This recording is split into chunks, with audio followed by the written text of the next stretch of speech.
Bismillahirrahmanirrahim. Assalamualaikum warahmatullahi wabarakatuh. Alhamdulillahirrabbilalamin. Wassalatu wassalamu ala rasulillah wa ala alihi wa sahbihi ajma'in, amma ba'.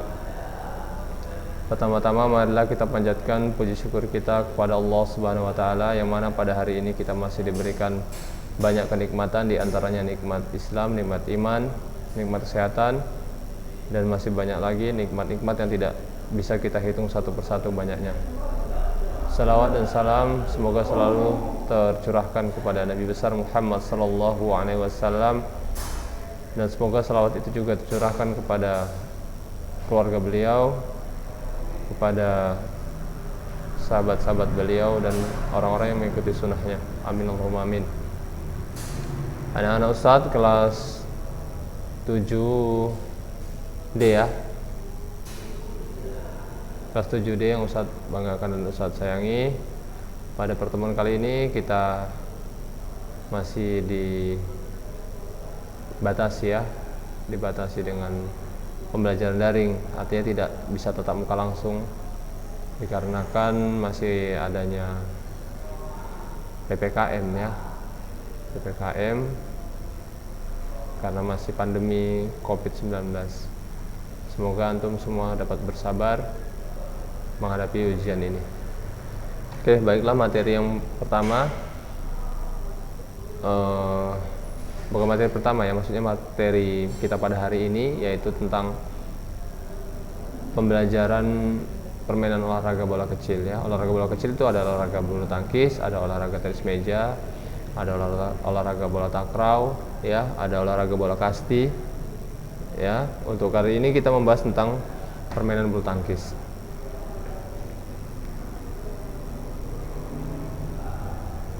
Untuk olahraga bulu tangkis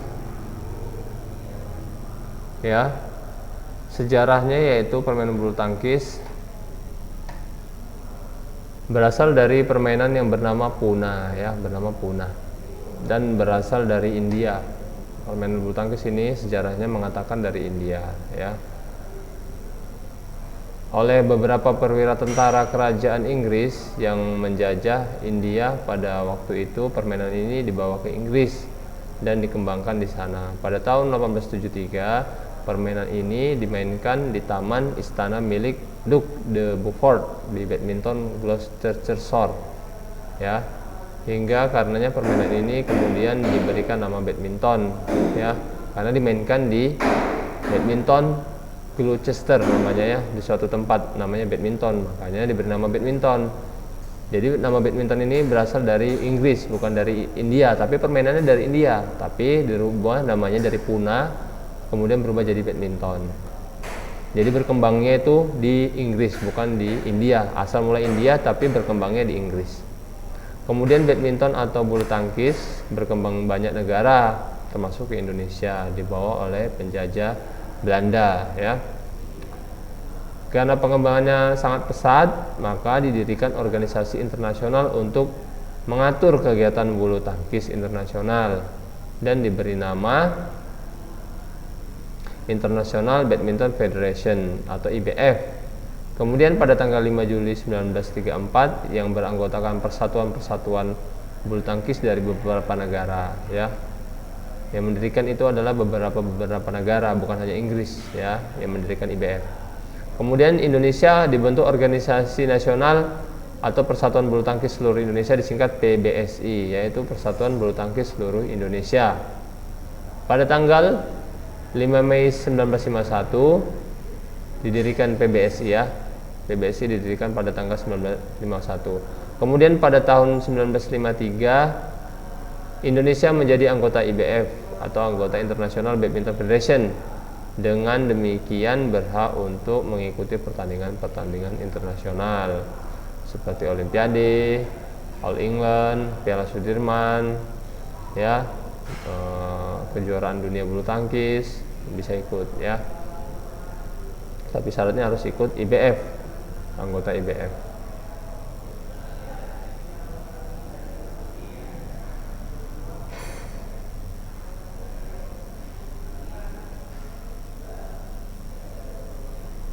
Kemudian Perlengkapan bermain bulu tangkis ya. Perlengkapan permainan bulu tangkis.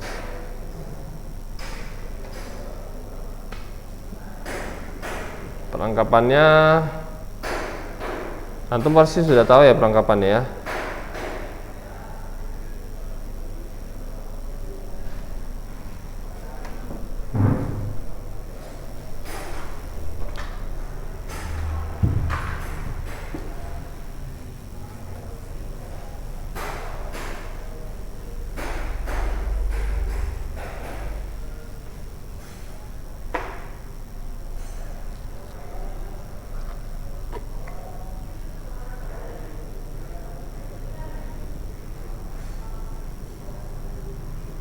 Kelihatan nak? Oh nggak kelihatan ya. Apa nih ya? Tintanya kurang jelas.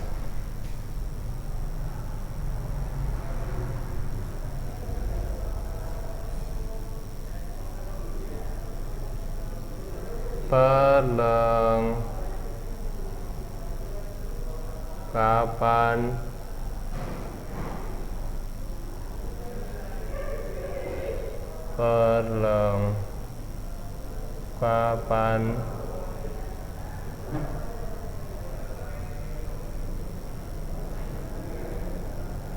permainan bulu tangkis. Apa aja perlengkapan permainan bulu tangkis?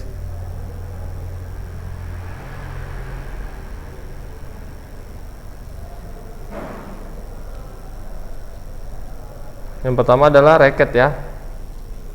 Yang pertama adalah raket.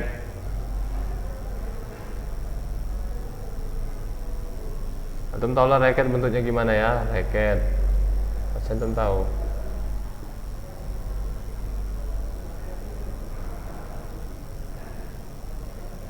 Raket perlengkapan pertama ya kan. Yang kedua apa perlengkapannya?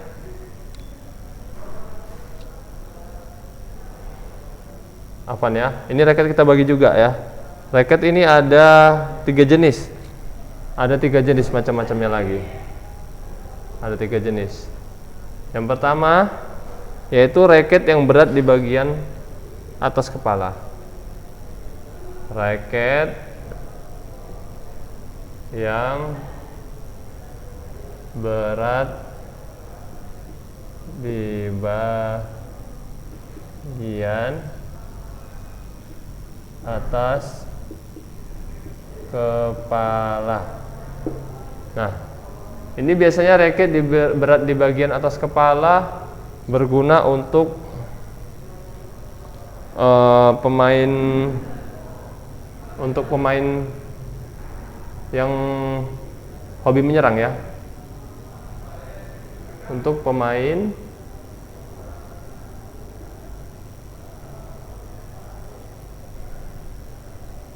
penyerang. Nah, jadi kenapa pemain penyerang itu bagian atas kepala raketnya ini yang berat?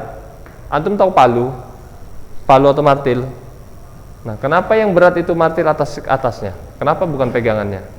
Karena ketika akan mengetok paku, beratnya itu membantu untuk menekan paku tersebut. Ya, berat martilnya itu kepala martil antum tahu kan? Ya kan, kepala martil kan yang berat kepalanya, sama kayak raket ini. Kepalanya itu membantu beratnya itu untuk menekan paku tersebut. Artinya lebih membantu, ada tenaga atau gaya yang membuat paku tersebut tertekan. Nah, sama seperti raket. Kalau raket ini yang berat kepala, ketika pemain mensemes bola, maka bola tersebut akan lebih kuat terdorong, ya, dengan gaya yang berat kepalanya raket tadi nih. Ada hukum fisika di situ ya kan. Semakin berat massa benda tersebut, maka tekanannya juga akan lebih kuat. Nah, seperti itu. Makanya orang yang raketnya kepalanya lebih berat daripada pegangannya akan lebih keras semesannya. Kalau dia tipe penyerang ya, atau tipe yang suka memukul. Bukan mukul kepala ya, tapi memukul bola shuttlecock tadi. Ya, tuh. Yang kedua adalah raket yang berat di bagian pegangan. Ya, raket yang berat di bagian pegangan. Nah, tadi kan berat di bagian kepala. Ini berat di bagian pegangan ya. Untuk apa kalau berat di bagian pegangan? Ya, untuk apa? Untuk pemain seperti apa? Yaitu adalah pemain yang suka bertahan, pemain bertahan. Nah, kalau pemain bertahan, dia tidak butuh tenaga yang kuat atau kepala raket yang berat. Cukup kepala raket yang ringan tapi pegangan yang lebih berat. Ya. Seperti itu. Kebalikannya ya. Dia tidak butuh terlalu tenaga di kepala raketnya, tapi di pegangannya. Ya. Yang ketiga adalah raket yang seimbang, ya. Raket yang beratnya seimbang.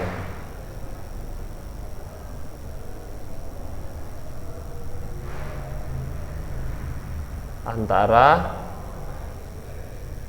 kepala dan pegangannya, antara kepala dan pegangan. Ini cocok untuk apa? Ini cocok untuk pemain. Nggak cukup di sini Ustaz buat ya. Untuk cukup nih. Untuk pemain all round. All round. Untuk pemain all round. All round. Ya. Atau pemain yang serba bisa. All round. Nggak cukup ya, di bawah aja ya.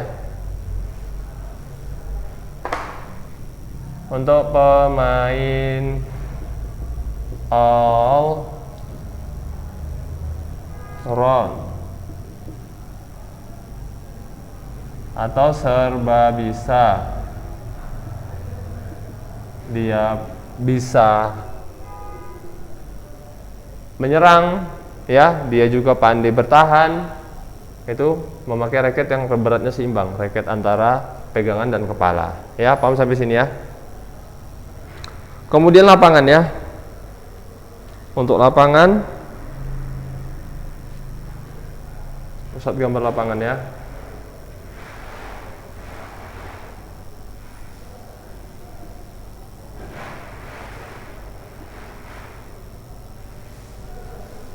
Ustaz gambar lapangan.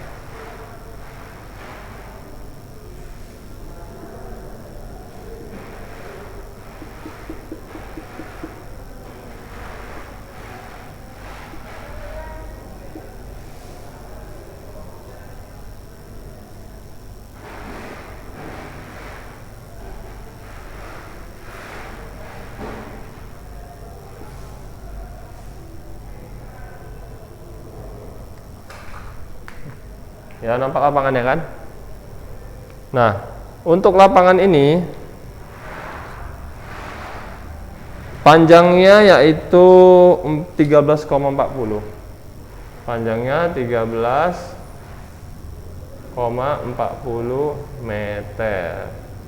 Ya, 13,40 meter.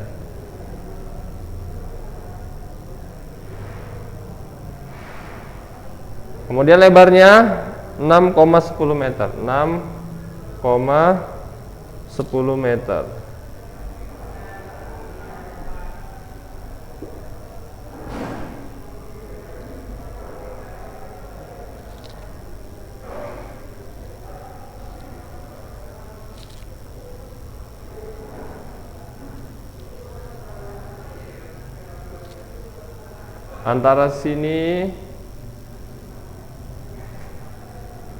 Antara sini garis ini ya, ini kan lebarnya.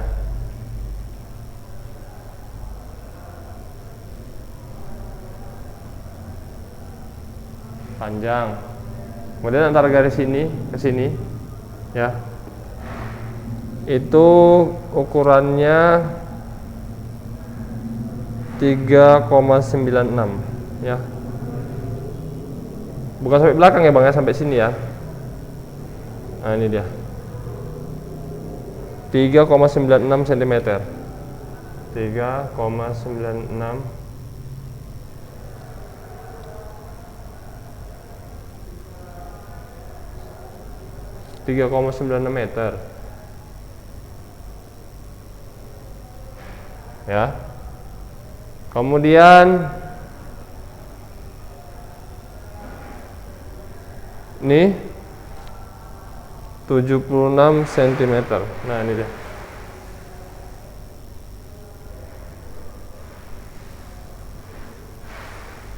Ini ya. Ini dia. Nih. 76 cm.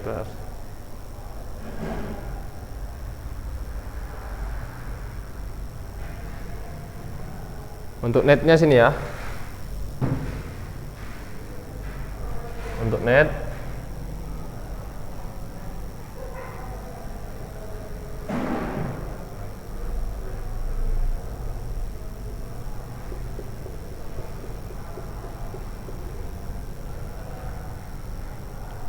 untuk tinggi net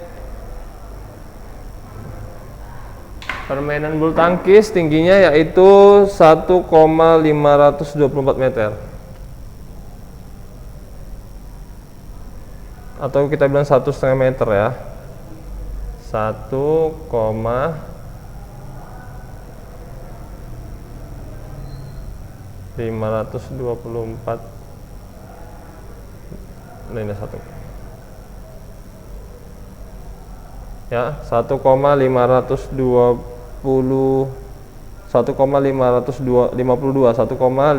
meter ya. 1,52 meter.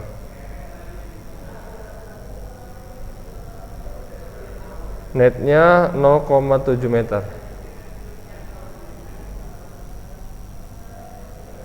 0,75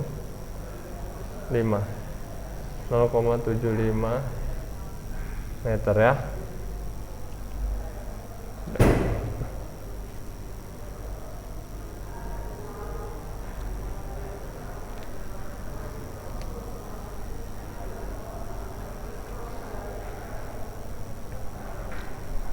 Nanti saat foto saat kirim di grup ya, antum simpan ya. Antum simpan aja fotonya. Nanti kalau saat ujian bisa dilihat. Nah, sumber gambarnya ini ukurannya dari PBSI atau BWF ya, resmi dia.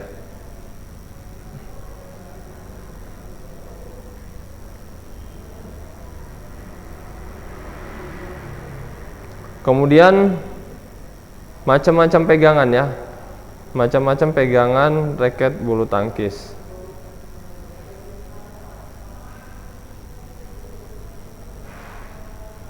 Macam-macam pegangan raket bulu tangkis. Ini Ustaz hapus ya, nanti Ustaz foto lagi. Ini Ustaz foto dulu.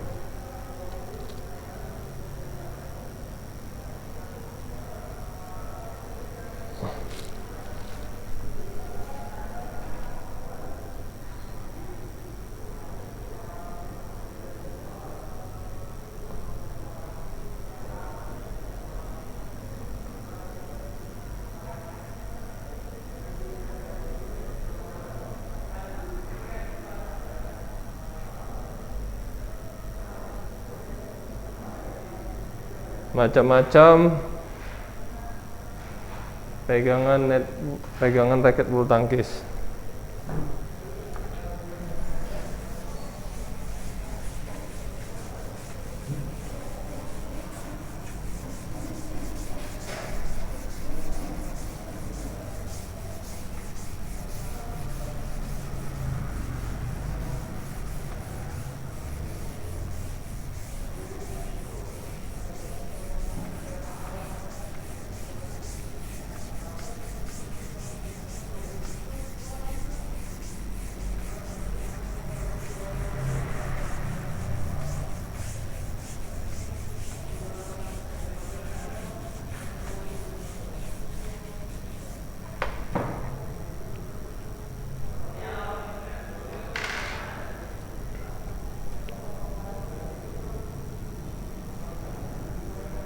macam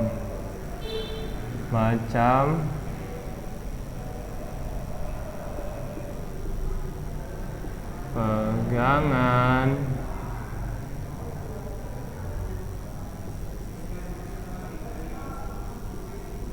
raket bulu tangkis.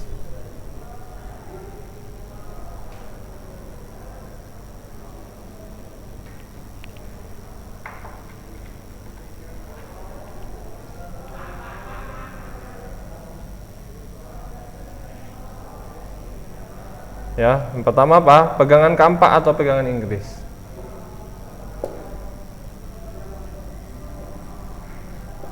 Pegangan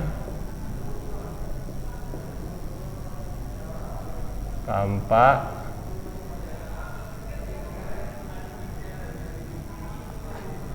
atau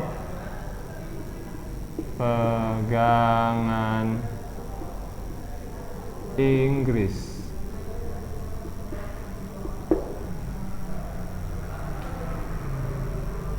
Kurang ya G-nya. Apanya? Yang kedua, pegangan geblok kasur, ya. Pegangan geblok kasur, pukul kasur lah ini ya.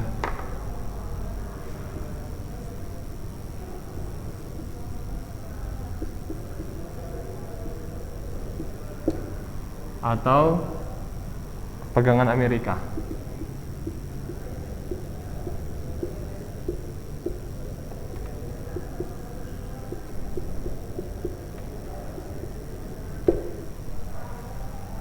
Ketiga,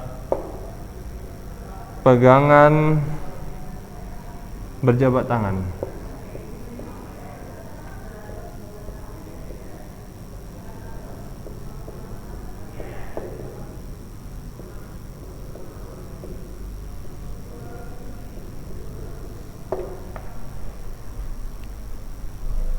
Yang keempat, pegangan backhand.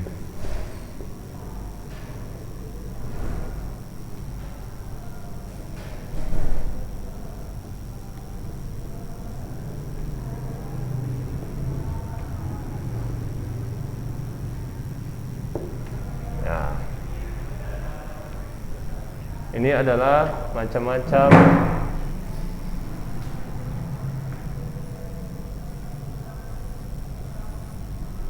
pegangan raket bulu tangkis.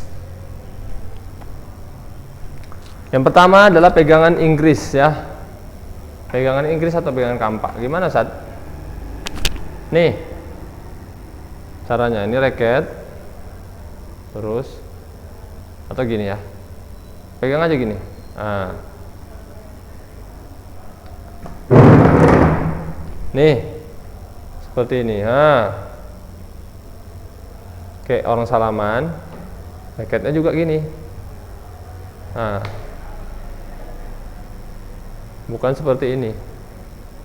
Nah, nih pegangan kampak atau pegangan Inggris. Kan kayak orang kampak nih kan. Dak. Nah, kayak orang megang parang, mau motong kayu atau motong daging ayam, ya, seperti ini. Pegangan kampak atau pegangan parang atau pegangan Inggris.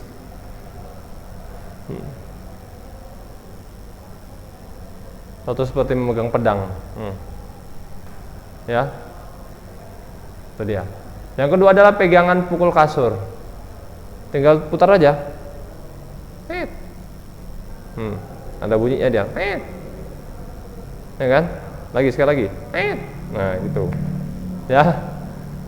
Kayak ngeblok kasur. Tahu antum kasur kan? Kasur atau tempat tidur. Nah, kalau antum tahu geblok kasur udah lama itu ya. Gak nampak. Pegang geblok kasur dia dari rotan dia. Dari rotan. Ya, yang tahu banyak tahu orang-orang yang kelahiran tahun 80 sekitar 80-an ya. 90-an ke bawah itu tahu. Kalau anak-anak kelahiran 95 atau 2000 ke atas banyak nggak tahu ya. geblok kasur. Ibu antum tahu itu, coba tanya sama ayah antum. Ibu atau umi atau abi kayak mana geblok kasur dulu? Pasti tahu itu. Kalau antum mungkin nggak tahu karena udah mulai jarang orang memakai itu. Karena sekarang orang pakai spring bed, cuma pakai sapu lidi, digebuk-gebuk, udah bersih. Kalau dulu nggak, tempat tidur itu pakai kapas atau kapuk. Kapuk namanya. Jadi harus dipukuli pakai geblok kasur biar debu-debunya itu yang keluar dari kasurnya itu bisa terbang dia. Tungau juga, banyak tungau kalau nggak dipukuli atau dijemur setiap sebulan sekali, 2 bulan sekali gitu, banyak tungau. Karena nggak bisa dia cuma pakai sapu lidi, harus pakai gebuk kasurnya itu tadi. Ya, itu dia. Pertama kampak, kemudian gebok kasur.